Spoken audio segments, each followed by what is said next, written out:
Naglipa na ang mga fake news sa social media tungkol sa mga celebrities. Hindi pinalampas ang isa sa pinakasikat na mag-asawa sa showbiz industry na sina Ann Curtis at Erwan Yusuf. Nabahala ang mga fans nang sumulpot ang iba't ibang artikulo tungkol sa mag-asawa na nagsasabing hiwalay na daw ang mga ito dahil sa isang babae. Nagsimulang umugong ang balita ng mapansin ng mga netizen na hindi nagpo-post ang mga ito ng mga larawan nilang dalawa sa kanilang social media accounts. Agad-agad naman itong pinabulaanan ni Erwan Yusuf sa pamamagitan ng post niya ng mga larawan nila ni Ann Curtis sa kanyang Instagram account. Makikita sa mga larawan na masaya silang kumakain na magkasama sa isang restaurant. Aniya sa kanyang post, marked safe.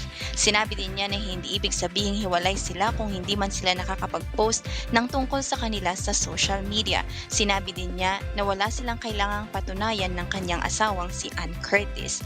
Pinayuhan din niya ang mga netizen na huwag basta-basta maniwala sa nababasa at nakikita sa social media. Hindi daw ibig sabihin na kapag maraming views ang isang post ay nangangahulugang makatotohanan ito. Aniya, ginagawa daw ito ng mga tao para lamang sa views. Samantala, maraming fans at kapwa celebrities ang natuwa na walang katotohanan ang mga naglabasang balita tungkol sa kanilang hiwalayan.